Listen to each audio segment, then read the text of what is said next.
Pues buenas tardes. Agradeceros también que estéis aquí hoy todas y todos. Quiero comenzar esta intervención con una pequeña anécdota, porque hace un año y pico, cuando ya decidimos desde el principio que la primera jornada que habíamos hecho sobre inmigración la íbamos a continuar, ¿no? Porque no puedes hacer un debate, parar, sino que tienes que dar continuidad a las cosas y no cada vez tocar un tema y al final acabas no haciendo nada, ¿no? Entonces decidimos seguir, ¿no?, en el debate de la inmigración y pensamos hacerlo en Galicia, porque realmente la situación que tenían los camaradas del Partido Comunista de Galicia y los compañeros de Esquerra Unida era bastante lamentable.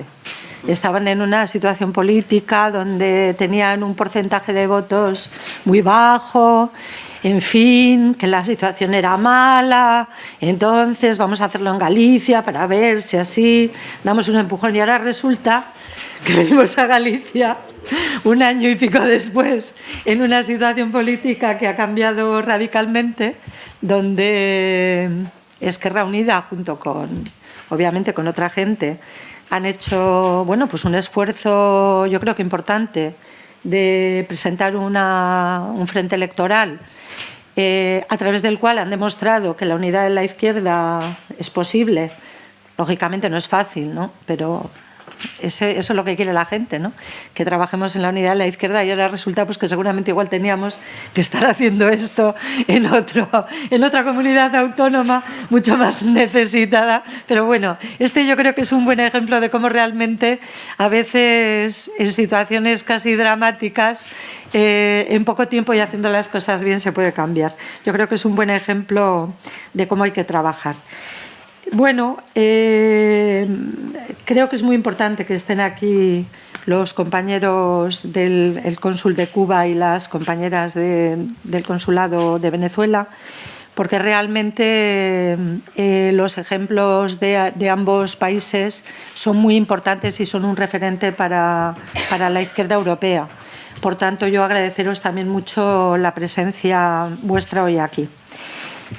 Quisiera pararme medio minuto en lo que es el Partido de la Izquierda Europea, en el sentido de imaginaros un partido de partidos que nace en el año 2004, en el cual había 6 partidos, lo crearon 6 partidos grandes, pero 6 partidos. En el año 2013, entre partidos, miembros y observadores, somos 37. Entonces, creo que no es cierto que no se puede trabajar, que la izquierda no puede trabajar junta, que es verdad que si queremos podemos trabajar, pero claro, ahí la condición fundamental es trabajar en función de una cosa que se llama consenso. Si la izquierda no aprende a trabajar respetando las diferencias y sobre todo fijándonos en lo que nos une, que es muchísimo, la mayor parte de las veces te une pues mínimo un 70% y la mayor parte de las veces más todavía, pues realmente es cierto que los avances no serán los adecuados, y ante una situación como la europea realmente dramática, pues la izquierda ahora no se puede permitir, por lo menos en Europa, ese tipo de frivolidades. Por tanto, yo creo que el Partido de la Izquierda Europea, como el Foro de Sao Paulo, estamos muy lejos de llegar a una situación como la que tiene el Foro. Ellos han trabajado muchos más años, habéis trabajado muchos más años, pero realmente lo que habéis conseguido es impresionante. Y sé que hay muchas complicaciones, que las cosas son frágiles, pero ese es el ejemplo nuestro, ¿no? El ejemplo que seguimos nosotros es cómo es posible realmente convivir durante un periodo de más de 20 años fuerzas políticas comunistas, fuerzas socialdemócratas. Cuando digo socialdemócratas me refiero a socialdemócratas de verdad, no los que se autodenominan socialdemócratas, fuerzas incluso ecologistas, con las que a veces hay diferencias, cómo se demuestra que realmente eso es posible y cómo es además un referente para nosotros. Nos podemos hundir en la melancolía y hacer un análisis de la situación de Europa muy dramático, porque lo es, porque la situación realmente es dramática, y en ese análisis seguramente coincidiremos prácticamente al 90% las personas que estamos aquí. Pero yo creo que poniendo unas pocas cosas encima de la mesa necesarias sobre la situación, yo creo que tenemos que, más que nada, ver qué temas son los que podemos trabajar juntos, con quién tenemos que hacerlo y cómo tenemos que hacerlo. Yo creo que, y con qué objetivo final. Yo creo que ese es el nudo gordiano y el eje fundamental, sobre todo porque luego vamos a hacer un debate y pienso que es mucho más interesante que nos centremos en ver cómo podemos trabajar en alternativas. Realmente la situación, bueno, es impensable, ¿no? Porque, claro, cuando empezó la situación en Grecia, la propia izquierda, yo creo que fuimos, bueno, creo no, afirmo, que fuimos bastante inconscientes. Pensamos todos, dijimos, es un problema griego, incluidos nosotros.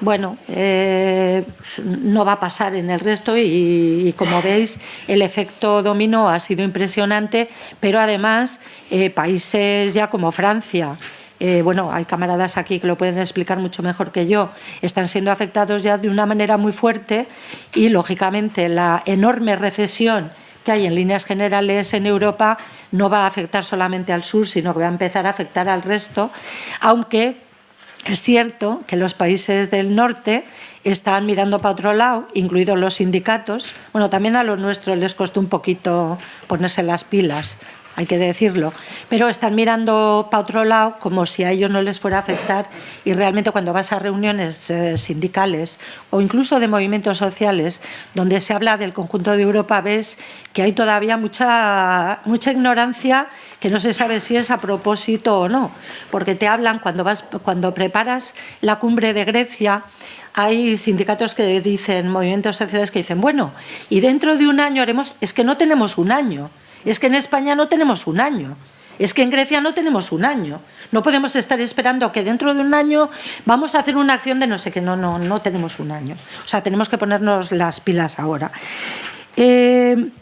Sabemos perfectamente, Obey, Mauricio, yo creo que han hecho unas intervenciones magníficas y que han puesto encima de la mesa ya puntos que no hace falta repetir.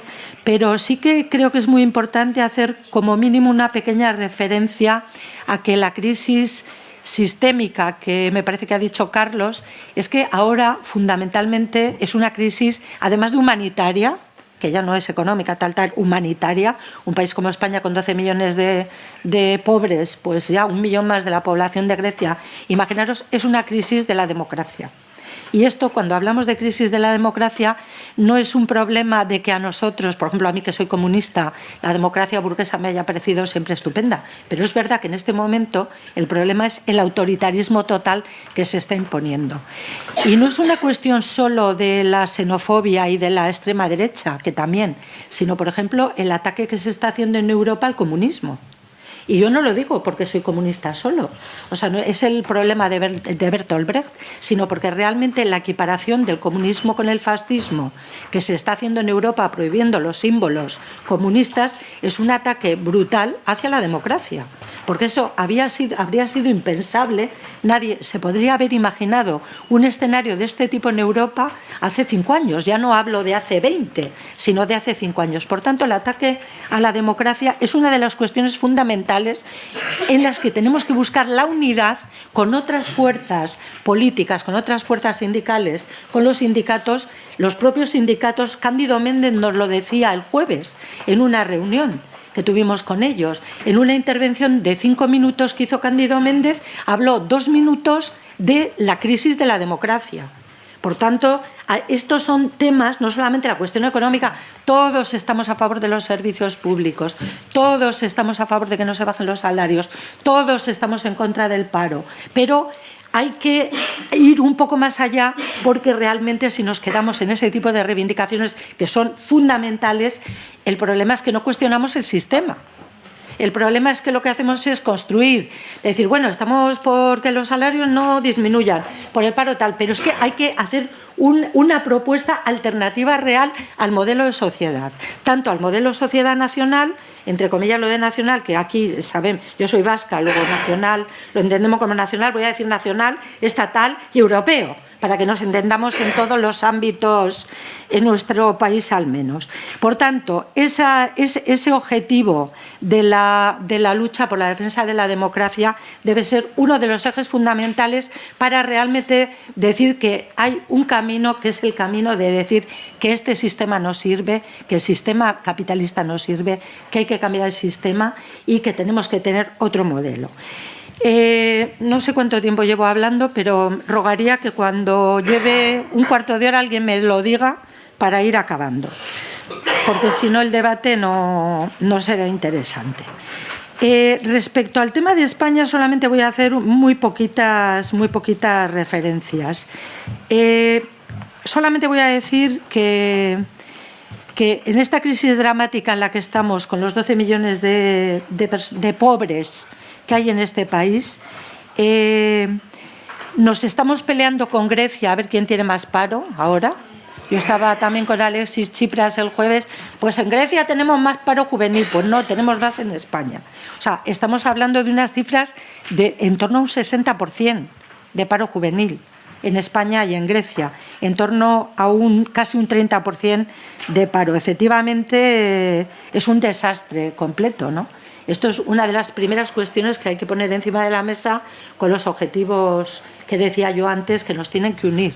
Un primer objetivo tiene que ser crear empleo, pero es que crear empleo hoy en día es una propuesta casi revolucionaria, porque crear empleo es estar, para empezar, diciendo pues que hay que hacer cosas como se hacen, por ejemplo, en Brasil. En países de América Latina, bueno, Brasil, que yo sepa, el gobierno no es comunista. Yo creo que solo hay un gobierno comunista en América Latina. El resto son gobiernos que están viviendo en el capitalismo puro y duro. Y, sin embargo, se están potenciando los servicios públicos, se está potenciando todo lo que es la educación, la salud, y se está creando continuamente empleo y, por tanto, es una mentalidad completamente diferente de la que hay aquí, que nos están contando que eso es imposible. Claro, cada vez que habla Rajoy, es que es para, bueno, Rajoy o cualquiera de ellos, ¿no? Es para recortar empleo, porque todo es, vamos a quitar no sé cuántos funcionarios, vamos a echar... Tú dices, pero bueno, pero es que es surrealista. O sea, porque estamos en un país donde decimos, es que, y todo lo que nos dan como medidas del austericidio, de la troika, todo lo que nos dan son medidas que crean mucho más paro. Por tanto, una cuestión fundamental es la creación de empleo, que insisto, que ahora mismo el planteamiento es absolutamente revolucionario. Todo el tema de la educación, de la salud, yo creo que lo tenemos que enfocar no a mantener lo que hay, porque, jolín, como nos empeñemos en que hay que mantener lo que hay, tenemos un problema, hay que ir mucho más allá. Pero además yo creo que tenemos que explicar a la gente, porque la gente que estamos aquí, la mayoría, somos, bueno, gente metida en política y movimientos sociales, que estamos preocupados por las cosas. Lo que tenemos que explicar a la gente es que tanto la educación como la salud ahora mismo son un negocio. Cuando ya el capitalismo no puede sacar dinero de ningún otro lado, pues ahora lo que necesitan es seguir ganando dinero, porque ellos qué más les da. Entonces lo que hacen es privatizar todos los servicios sanitarios y la educación pública para ganar dinero. O sea, todo el plan Bolonia, el Espacio Superior Europeo 2015 es todo para seguir ganando dinero. O sea, ese es el esquema. Si el esquema es de una simpleza, vamos, que espanta, ¿no? Por tanto, una cosa muy importante que tenemos que hacer es una labor pedagógica para explicar a la gente por qué hacen eso. Porque es que, claro, la gente dice, no, es que, claro, yo no mando a mi hijo a tal porque hay... No, vamos a ver, hay que entrar en el debate, porque la batalla ideológica la hemos perdido, eso lo sabemos, la izquierda. Por tanto, tenemos que entrar en el debate de la pedagogía necesariamente. Por tanto, construimos una plataforma, podemos desarrollarla todo lo que queramos aquí, con el tema de la defensa de la ecología, el tema, por supuesto, de la vivienda, la nacionalización de los sectores estratégicos de la economía, Bueno, el tema de la deuda, claro, o sea, es que España, que era un país que hace 4 días tenía una de las deudas más bajas de Europa, ahora estamos llegando casi al 100 porque hemos asumido como pública la deuda privada. Entonces, no deberíamos pagar en Europa la parte de la deuda que ha creado la banca. Eso que la pague la banca. Entonces, los países deberíamos de pagar la deuda que hemos creado, pues con los servicios públicos normalmente y no con la banca. Por supuesto que la regla de oro famosa, el agostazo de Zapatero, el pacto de estabilidad, es una de las cuestiones fundamentales. Fijaos, nos decían en España, es que la Constitución no se puede tocar. Pero ¿cómo vamos a tocar la Constitución? ¿Cuántos años llevamos oyendo eso en España con el tema de la autodeterminación y con otros temas? Y resulta que ahora van en un mes de agosto, te cambian la Constitución y te meten una de las reglas más duras que se han creado en este país. La banca pública, por supuesto, el Banco Central Europeo no puede seguir así. Lo que tiene que hacer es prestar el dinero para crear empleo. Yo creo que eso más o menos conocemos también cuáles deberían ser las... Y además hay que negociarlo, hay que sentarse con los movimientos sociales, hay que sentarse con los sindicatos, hay que sentarse con otras organizaciones y hablarlo y ver qué plataforma podemos construir para crear esa unidad de la izquierda que será la única que nos va a permitir hacer lo que tenemos que hacer, que es ganar las elecciones y gobernar. Porque claro, se trata de hacer una construcción ciudadana que esté basada en la movilización, pero también necesitamos a las instituciones, porque la movilización es fundamental aunque estés gobernando, porque es la que te apoya mientras que gobiernas. Pero es que también tenemos que llegar a los gobiernos, y cuando digo llegar a los gobiernos no estoy pensando en si tengo que pactar con no sé quién. Estoy pensando en Grecia, en Syriza. O sea, estoy pensando en realmente ser capaces de convencer a la gente de que nosotros podemos tener una mayoría y gobernar, porque además somos gente seria y tenemos ideas. Pero hay un tema fundamental que no quiero dejar de mencionar antes de acabar, y es la relación también entre la guerra y la crisis.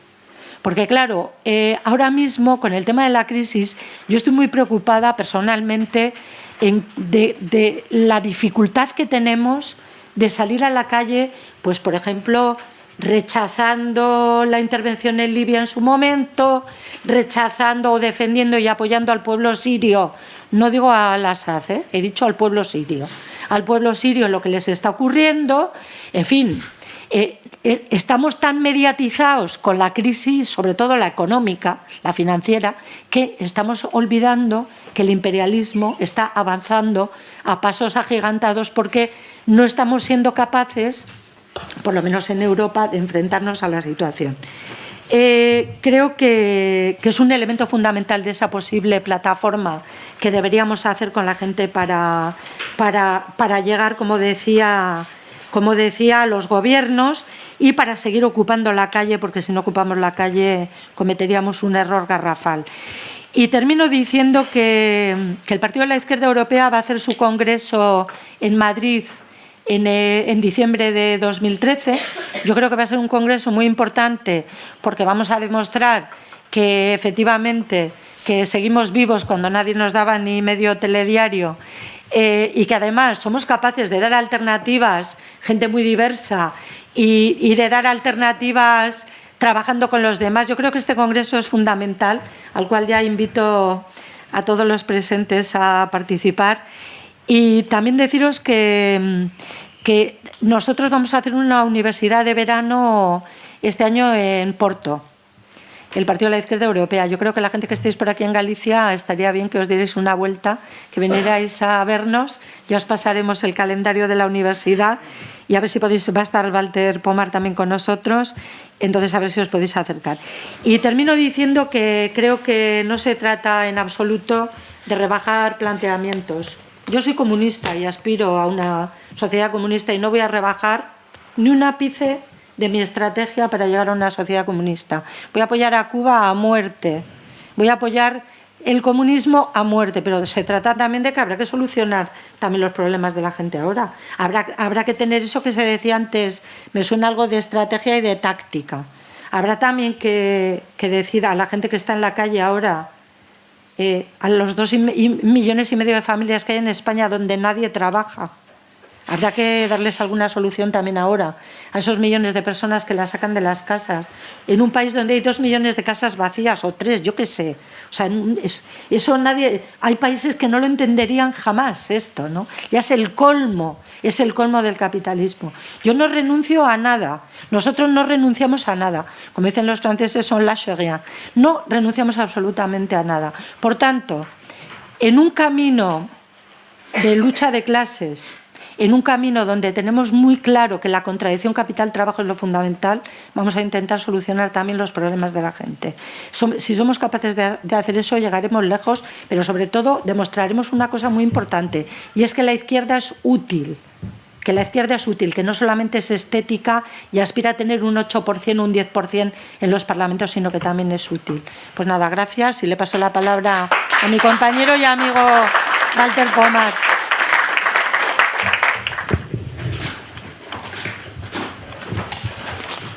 Bien, buenas noches a todos y a todas.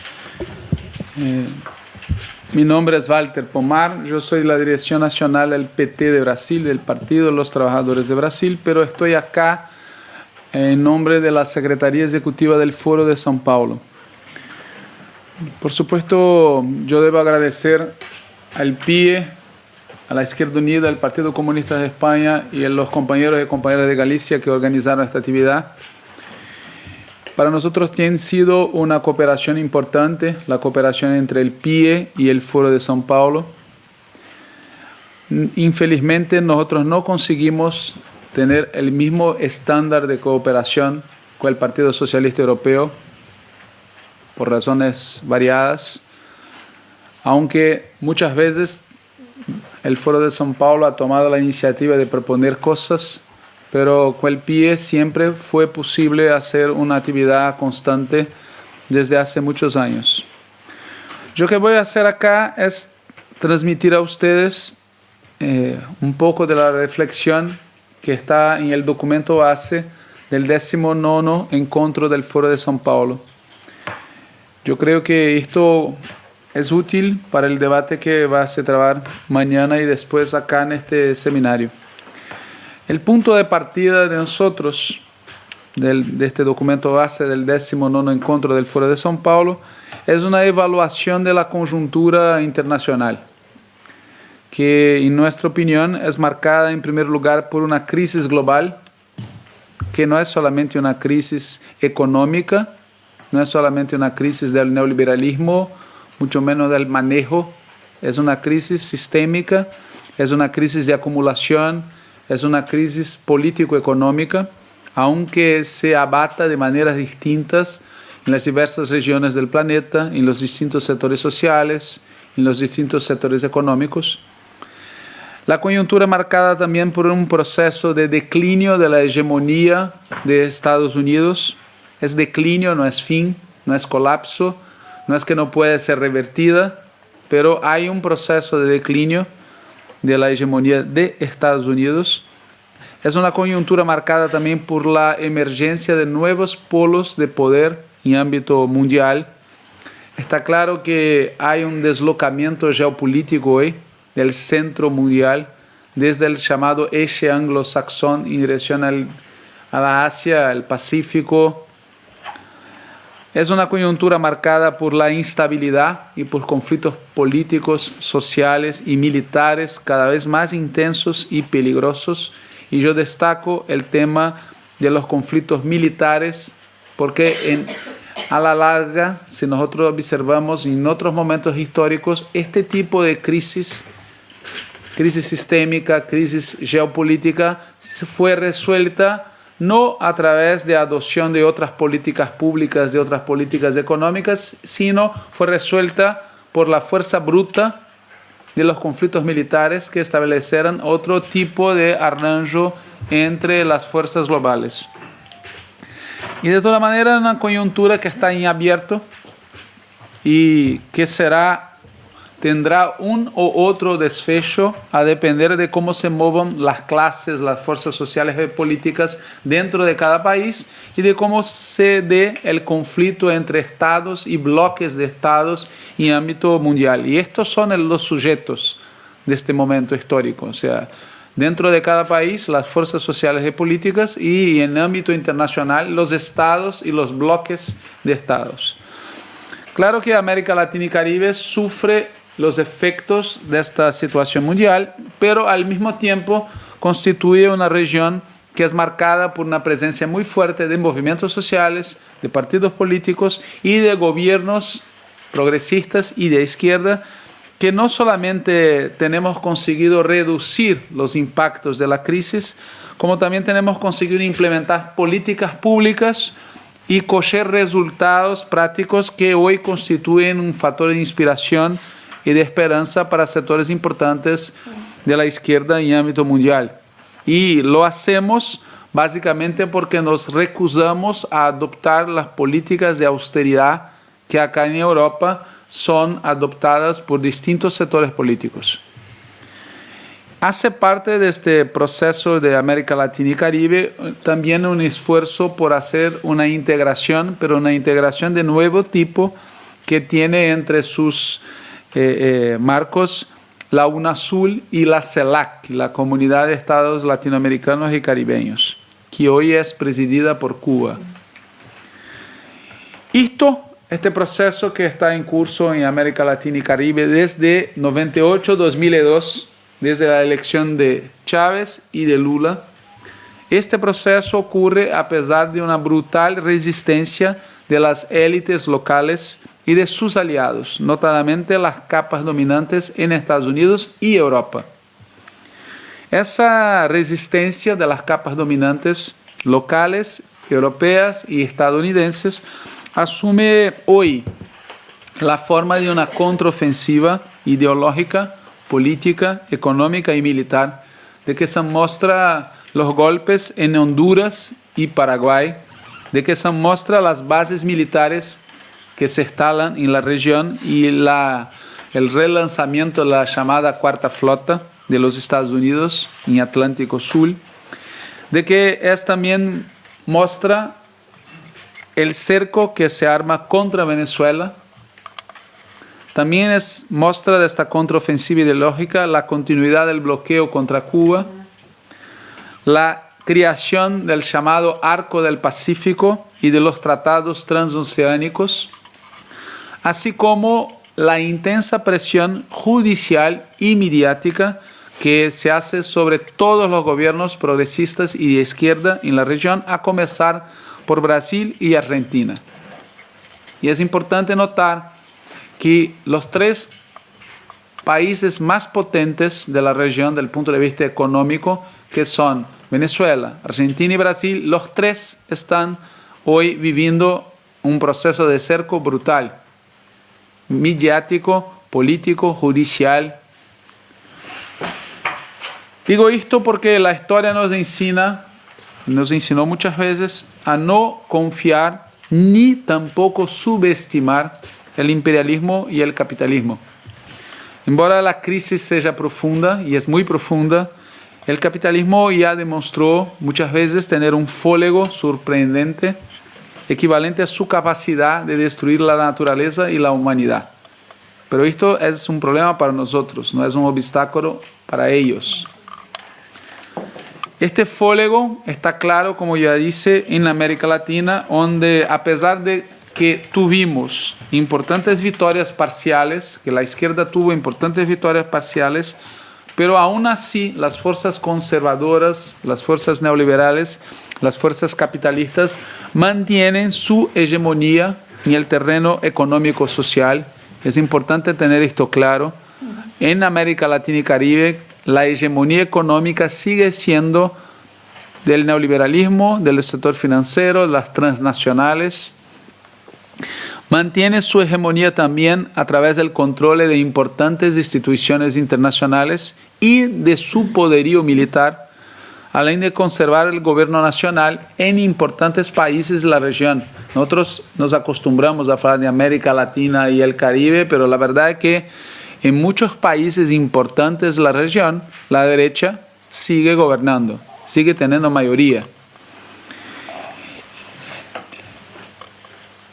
Es verdad que costumeramente ellos lanzan mano de la violencia militar, pero es importante percibir que lo hacen de manera más costumera y constante otra cosa, que es el uso de la lucha política e ideológica cotidiana contra las izquierdas, para lo que lanzan mano del inmenso aparato educacional que siguen teniendo, del inmenso aparato cultural. Hay una industria cultural que sufre una brutal influencia de la industria cultural estadounidense y del oligopolio de la comunicación de masas, que sigue una brutal fortaleza, incluso en países donde ellos cínicamente dicen que hay una tentativa de suprimir la libertad de prensa.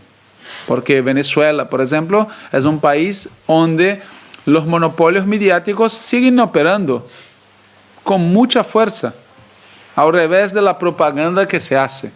Si no fuera así, el resultado electoral sería muy distinto.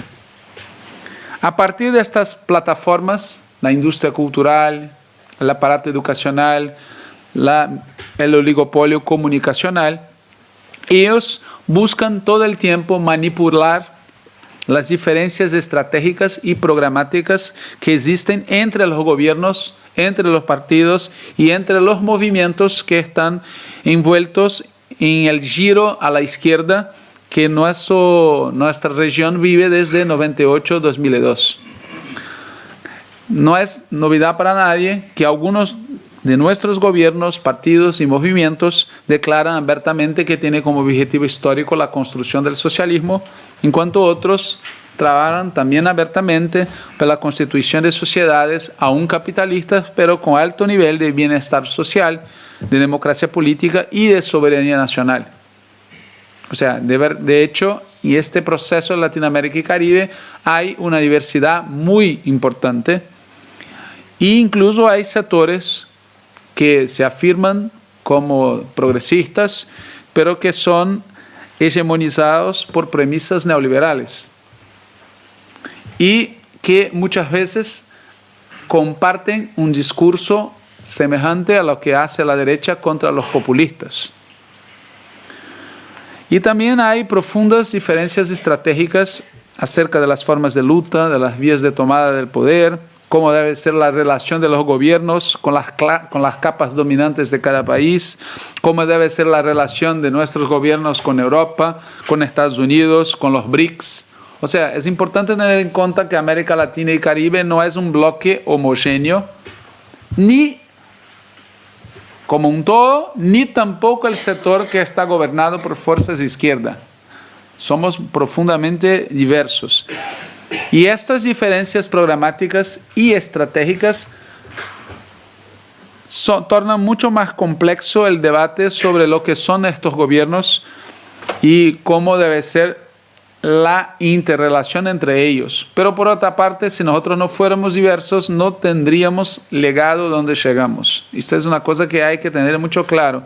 La diversidad, aunque por una parte puede ser un problema, por otra parte es la razón de nuestro éxito. Fuéramos lo mismo en todos los países, no tendríamos obtenido suceso en países tan distintos. Muy bien.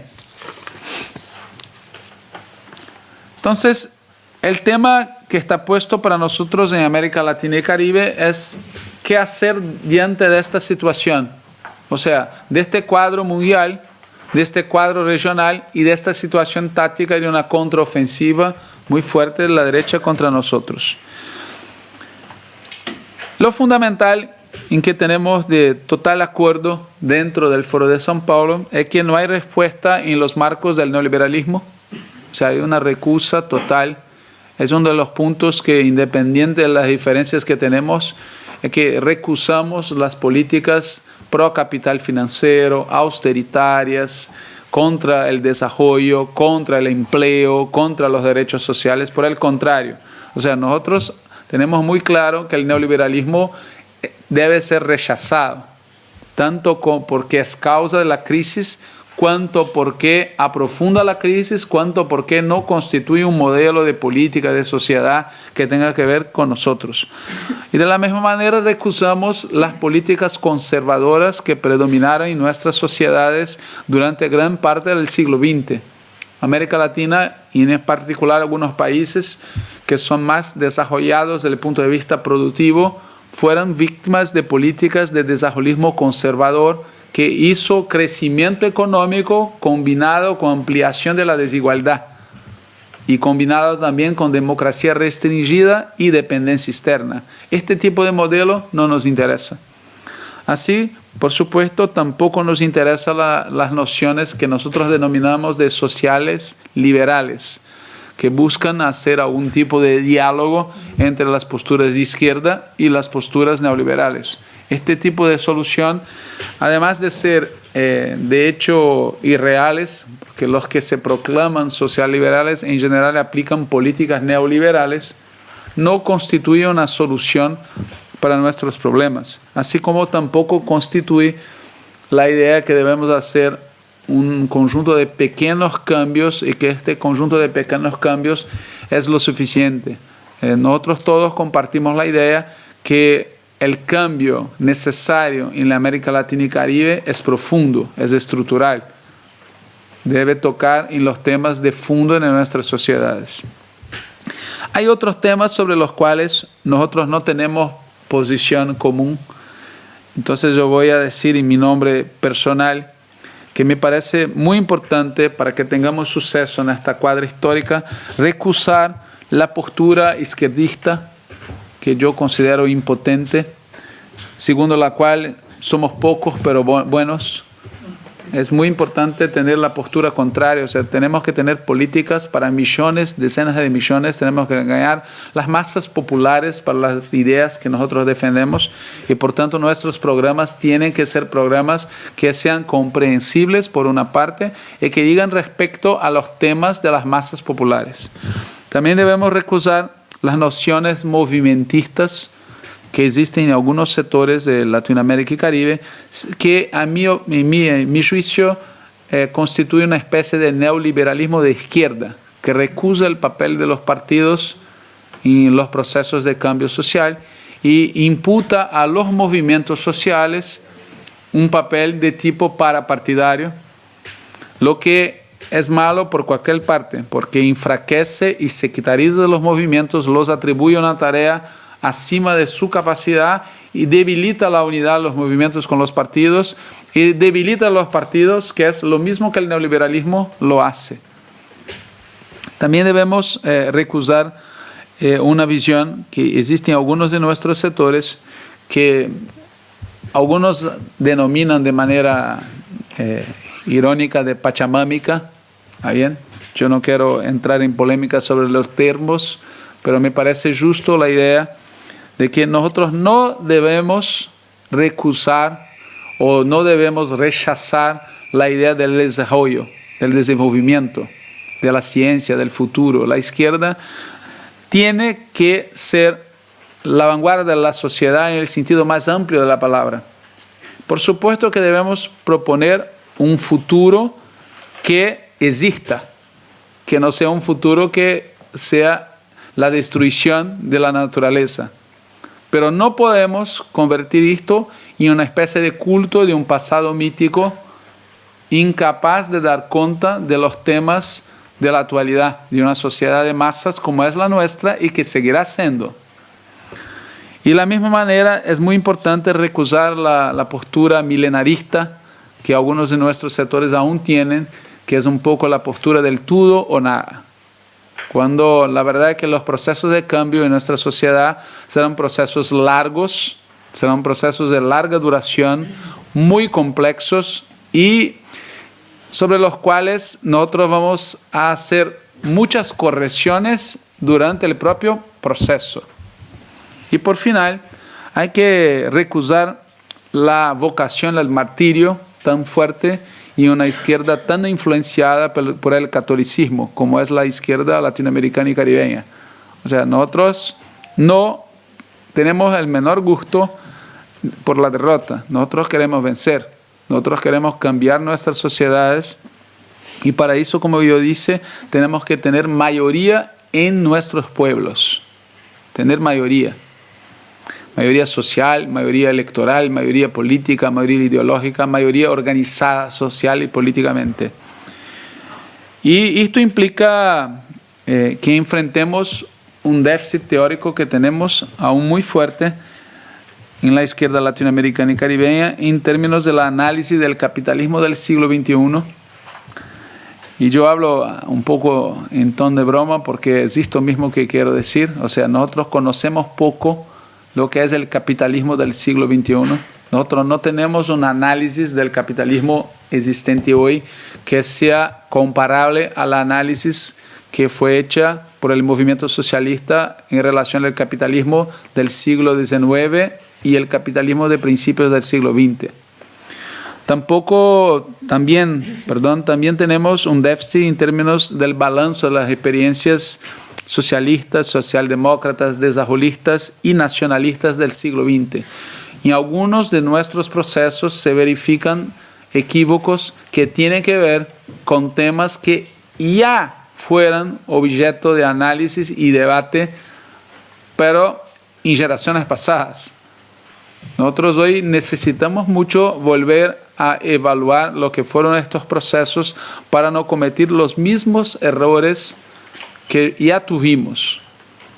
Y por final hay toda una discusión sobre la estrategia, en particular cómo articular en una única estrategia continental las diferentes estrategias nacionales que tenemos en nuestra región.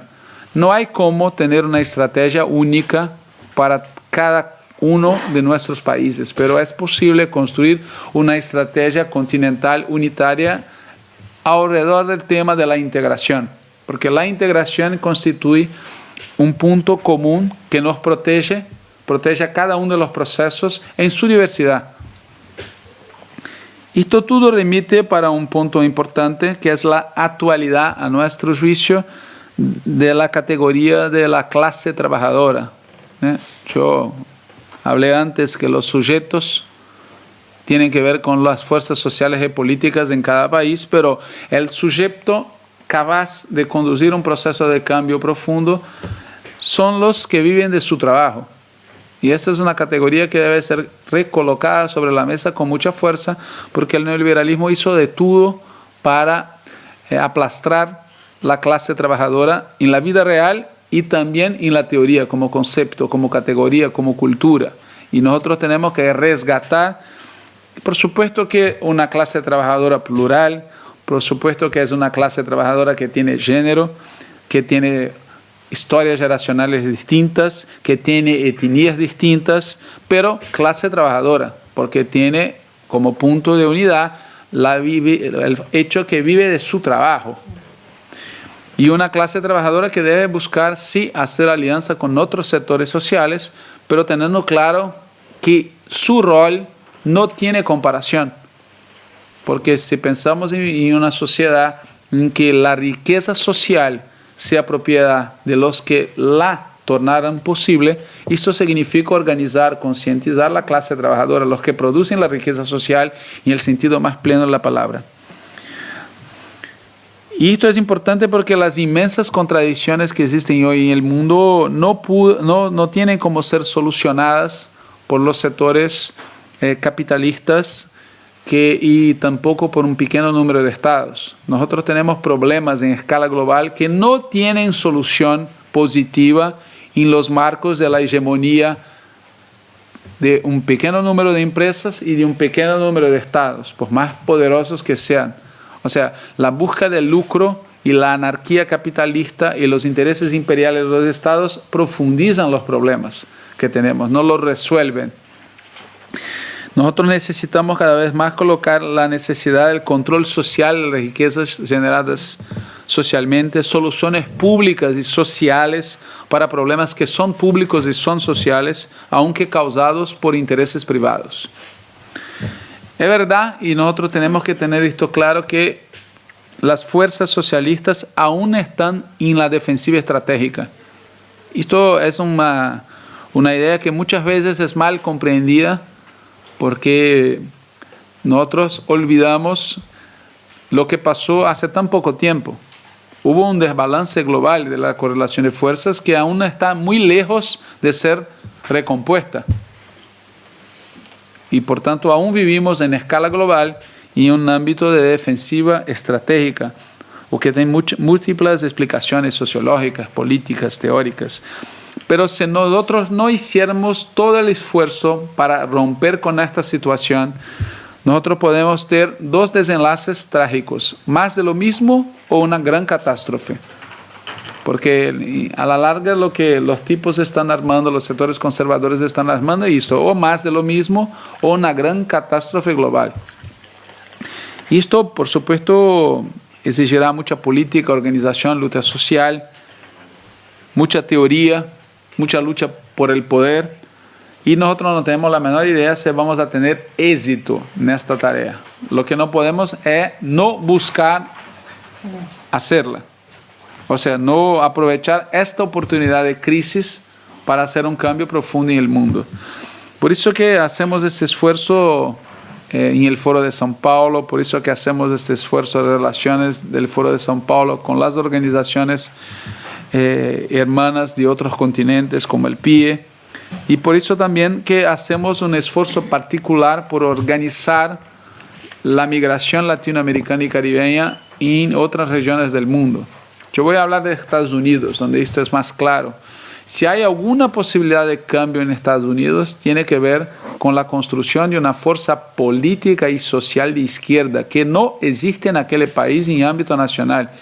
Y la base social disponible para hacerlo con más velocidad son las inmensas masas de migrantes latinoamericanos y caribeños que existen en aquel país, que puede ser una base fundamental para la constitución de una izquierda organizada en Estados Unidos.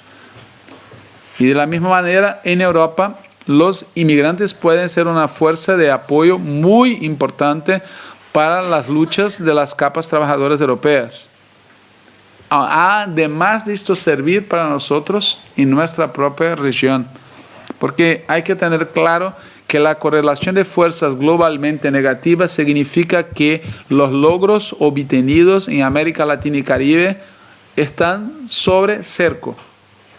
De nada nos adianta ser una región que está mejor, porque si en Estados Unidos, en Europa y en otras partes predomina una visión contra nosotros, es una cuestión de tiempo para que seamos sometidos a un cerco que en la mejor de las hipótesis nos causará daño, en la peor hará revertir todo lo que hicimos hasta ahora.